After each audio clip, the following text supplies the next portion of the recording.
Hello friends, welcome to Sara stories. நாம் இன்றைக்கி பார்க்க போகிற ரெசிபி 10 நிமிஷத்தில் சுலபமாக செய்யக்கூடிய அவல் பாயாசம். வீட்டுக்கு யாராவது கெஸ்ட் வந்துட்டாங்க, இல்லை நம்ம ஸ்வீட் சாப்பிடணும்னு கிரேவிங்காக இருக்க என்ன பண்ணுறதுன்னே தெரில அப்படின்னா 10 நிமிஷத்தில் ரெடி பண்ணி அசத்திடலாம். வாங்க எப்படி செய்யறதுன்னு பார்க்கலாம். ஸ்டவ்வில் பாத்திரம் வச்சு ஹீட் ஆனதும் 1 டேபிள் ஸ்பூன் கீ ஆட் பண்ணிக்கலாம். கீ நல்லா உருக்கி வந்ததும் முந்திரி போட்டு வறுத்து எடுத்துக்கலாம்.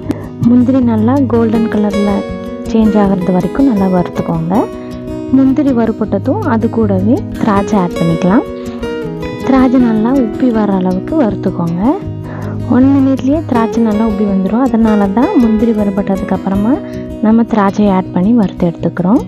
பாருங்கள், திராட்சை அப்படியே லைட்டாக உப்புறதுக்கு ஆரம்பிக்குது. அவ்வளோதான், எல்லா திராட்சையுமே நல்லா வறுப்பட்டு வந்துடுச்சு. அடுத்ததாக 2 டைம் நல்லா வாஷ் பண்ணிவிட்டு தண்ணியெல்லாம் இருத்து வச்சுருக்கேன் அவளை ஆட் பண்ணிக்கலாம். அவளை ஆட் பண்ணதுக்கப்புறமா இதையும் நம்ம நெய்யில் நல்லா மிக்ஸ் பண்ணி கொடுத்துக்கலாம்.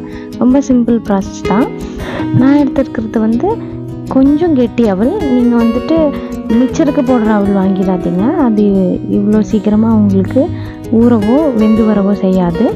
மெல்லிசான சாப்பாட்டு அவல் இருக்கு இல்லைங்களா, அதை நீங்கள் வாங்கிக்கலாம்.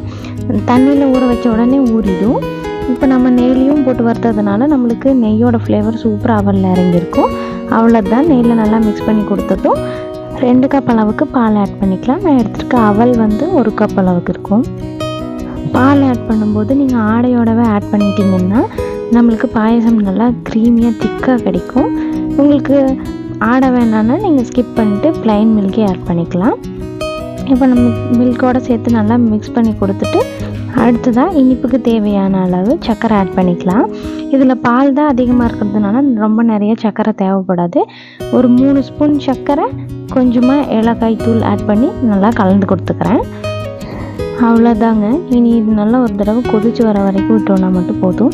இப்போ பாருங்கள், பாயாசம் நல்லா தளன்னு கொதிச்சு வந்திருக்கு. அவ்வளோதான், அவளும் நல்லா சாஃப்டாக வெந்து வந்திருக்கும். நீங்கள் ஸ்பூனில் எடுத்து பார்த்தீங்கன்னாவே உங்களுக்கு அவல் டிரான்ஸ்பரண்ட்டாக சேஞ்ச் ஆகிருக்கிறது நல்லாவே தெரியும். எவ்வளோ சூப்பராக திக்காக வந்திருக்கு பாருங்கள் பாயசம். அவ்வளோதான், நீங்கள் இதில் கண்டென்ஸ்டு மில்க் ஆட் பண்ணுறதுனால ஆட் பண்ணிக்கலாம். அப்போ இன்னுமே உங்களுக்கு டேஸ்ட் நல்லா என்ஹான்ஸ் பண்ணி கொடுக்கும். அவ்வளோதாங்க, நம்மளோட பாயாசம் சூப்பராக ரெடி ஆகிடுச்சு. நீங்களும் கண்டிப்பாக இதேமாதிரி ட்ரை பண்ணி பாருங்கள். எனக்கு கெட்டியாக தான் வேணும், அதனால நான் இந்த அளவுக்கு பால் ஆட் பண்ணியிருக்கேன். உங்களுக்கு இன்னும் கொஞ்சம் தனியாக வேணும்னா நீங்கள் இன்னும் கொஞ்சம் 1 கப் எக்ஸ்ட்ரா பால் கூட ஆட் பண்ணிக்கலாம். இது ஆற இன்னும் திக்காகும்.